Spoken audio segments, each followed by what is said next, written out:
Dan fakta kembali terungkap bahwa ibunya Kang Ci masih hidup. Itu terlihat ketika ayahnya Kang Ci menemui ibunya tapi dihalang-halangi oleh Kang Ci karena ayahnya sudah berubah menjadi roh jahat. Sempat ribut juga yang berakhir Kang Ci melindungi ayahnya dari pemanah prajurit Zhou, yang membuat ayahnya marah dan membantai orang-orang tersebut. Sedangkan Kang Ci terluka yang membuat Ye Wol khawatir. Dan dari kejauhan ayahnya melihat itu dengan sedih. Dan malamnya ayahnya Kang Ci menuntut balas terhadap pejabat Zhou tapi dihalang-halangi ibunya Kang Ci. Ayahnya Kang Ci yang tidak terkendali mencekik istrinya, yang membuat ibunya Kang Ci menangis. Air mata itu menetes ke tangan ayahnya Kang Ci yang seketika menjadi sadar dan kembali menjadi manusia. Sambil menangis keduanya berpelukan. Tapi itu tak lama pejabat Zhou menembakkan sebuah senjata yang membuat ayahnya Kang Ci melindungi istrinya dengan dirinya terluka tembak tepat di dadanya. Dan saat itu juga keduanya menghilang. Kang Ci yang tahu itu dihalangi Laksamana dan menyampaikan pesan terakhir ibunya pada Kang Ci yang membuatnya menangis. Sedangkan orang tuanya Kang Ci kembali ke hutan terlarang dan ibunya bunuh diri dengan pisau khusus, yang membuat ayahnya Kang Ci berteriak menangis. Dan saat itu juga hutan terlarang hujan lebat seolah tahu tuanya bersedih. Dan Kang Ci pun mengalami hal yang sama sambil ditenangkan Ye Wol yang tahu perasaannya. Dan paginya mereka tidur bersama tapi tidak ngapa-ngapain dan itu hampir ketahuan Gon. Karena Ye Wol ngumpet di dalam selimut. Tapi untuk kedua kalinya mereka benar-benar ketahuan yang membuat Gon kesal. Dan paginya ayahnya pamitan pada Kang Ci. Dan orang tuanya beristirahat dengan tenang sambil diselimuti rerumputan dengan sendirinya. Dan Kang Ci dengan semangat mempelajari buku keluarga Gu untuk dirinya menjadi manusia lewat bimbingan biksu. Dan dia juga diberitahukan tentang ramalannya dengan Ye Wol, yang membuat dirinya selalu bengong. Melihat itu, Ye Wol mempertanyakan apa yang membuat Kang Ci seperti itu. Tapi Kang Ci malah mengalihkan pembicaraan. Tak lama seorang pelayan penginapan datang dan memberitahukan kepada Kang Ci bahwa Tai Seo dalam bahaya. Untuk menyelamatkan Tai Seo, mereka membuat sebuah rencana di markas Angkatan Laut.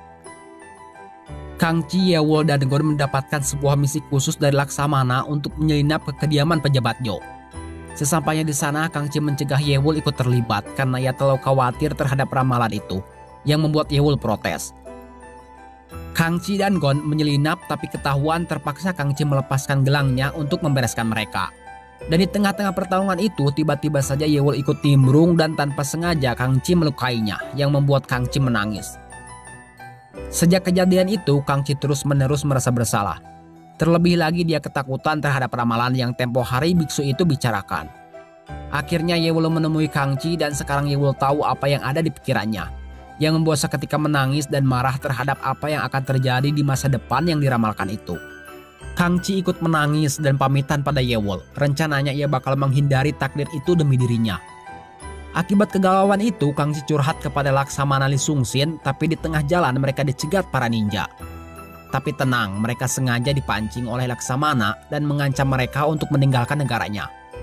Setelah mendapat petuah dari Laksamana, akhirnya Kang Ci sadar. Ia ingat Ye Wol pernah berkata kalau dalam hidupnya yang paling ia takutkan adalah ditinggalkan oleh Kang Ci. Sedangkan Ye Wol masih patah hati. Dan setelah itu Ye Wol dijebak oleh murid ayahnya yang berkhianat dengan mengatakan tentang Kang Ci. Ia dibawa ke hutan dan ternyata di sana Ye Wol langsung dikepung para ninja yang membuat Ye Wol pingsan. Gon yang melihat itu juga terluka oleh murid pengkhianatnya sendiri. Ia sempat melawan sebelum akhirnya kalah jumlah dan terluka parah. Untungnya Kang Ci tepat waktu membereskan mereka dan menolong Gon dengan darahnya. Kang Ci mengejar para penculik tapi ia kehilangan jejak akibat bom asap yang mereka lemparkan. Dan paginya Kang Ci menemui pejabat Zhou dengan marah menanyakan keberadaan Ye Wol yang mereka culik. Tapi pejabat Zhou malah memprovokasi Kang Ci dengan pelayan yang lain yang juga ikut ditahan. Dan menyuruh Kang Ci untuk menghabisi Li Sungsin. Tapi ia dengan tegas menolak, sedangkan Ye Wol terlihat dikurung di suatu tempat di sana. Dan ayahnya Ye Wol dengan gemetar meminta rekan lainnya jangan terpancing. Dan merelakan Ye Wol menurutnya keselamatan Laksamana Li Sungsin adalah segalanya.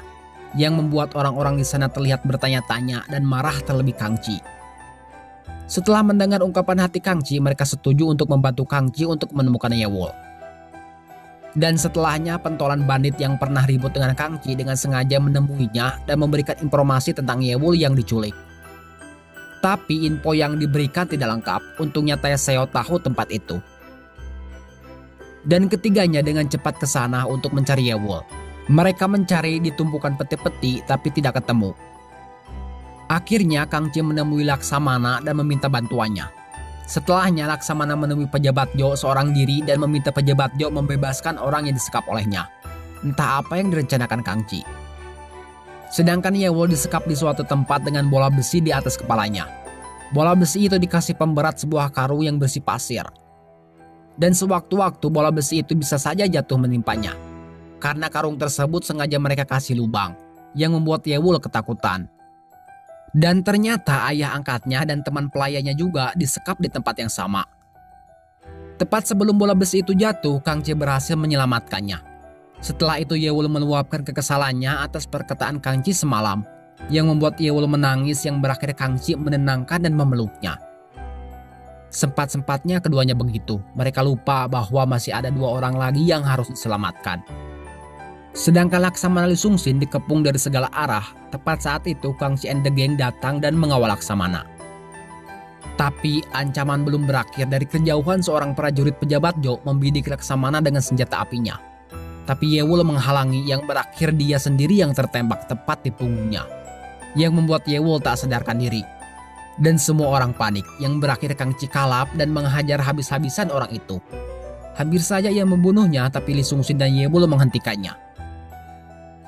Pertarungan belumlah usai, pejabat Jo tidak mengizinkan satu orang pun keluar dari tempatnya. Tapi sekarang giliran Lisungsin yang maju ke depan dan mengancamnya. Hanya dengan satu perintahnya saja, prajurit angkatan laut pimpinannya sudah mengepung kediaman pejabat Jo dari segala arah. Dan menghukum pejabat Jo dengan pasal menjual informasi negaranya dan memfitnah orang yang tidak bersalah. Itu sudah cukup untuk menyeretnya ke dalam penjara. Yang berakhir pejabat Jo kabur tapi dikejar anak buahnya Laksamana. Sedangkan Kangci menangis melihat penderitaan Yewol. Ia tidak bisa menyembuhkan dengan darahnya lagi, karena menurut biksu hanya berlaku sekali di setiap manusia yang bisa disembuhkan dengan darah Kangci. Karena sebelumnya Kangci pernah menolong Yewol dengan darahnya pada saat di ruangan harta karun beberapa waktu yang lalu. Melihat anaknya pulang dengan luka tembak, ayahnya terlihat marah dan ikut menyerang pejabat Jo. Bukan hanya ayah Yewol, Kangci pun dengan marah ikut nimbrung dan memutuskan tangan pejabat Jo. Dan pejabat Jo tertangkap hidup-hidup. Dan sekarang Yewol sadar sambil ditemani Kangci yang memeluknya. Di sana Yewol meminta 3 permintaan kepada Kangci. Dan permintaan pertama Yewol meminta mereka makan bersama dengan keluarga besarnya. Dan itu terlaksanakan. Dan mereka melakukan itu dengan pura-pura bahagia di depannya. Kepura-puraan itu tidak lagi bisa mereka lakukan ketika keadaan Yewol makin memburuk. Yang membuat orang-orang di meja makan tersebut menangis terlebih ayahnya. Masih dalam gendongan Kangci, Yewol meminta permintaan keduanya kepada Kangci. Yaitu Yewol mau jalan-jalan berdua saja di tengah malam bersama Kangci. Dan itu juga dikabulkan Kangci. Mereka berdua duduk di atas batu pinggir sungai dengan suasana terang bulan. Dan Yewol sendiri bersandar di bahu Kangci dengan tangan keduanya saling berpegangan dengan erat. Di sana mereka membicarakan tentang fobia Kangci. Dan Kangci juga ingat perkataan masa kecilnya terhadap Yewol. Waktu itu Kangci berjanji bakal membuat Yewol menjadi istrinya. Mengingat itu Kangci tersenyum. Dan saat itu juga Kangci mengungkapkan betapa berharganya Yewol bagi dirinya. Yang membuat keduanya terdiam sedih. Masih dalam keadaan menangis, Kangci meminta Yewol menjadi istrinya. Tapi dalam tangisnya Yewol malah membicarakan tentang kekurangannya. Seperti tidak bisa masak, tidak bisa menjahit dan lainnya. Tapi Kangci terus-menerus mempertanyakan pertanyaan yang sama dalam tangisnya.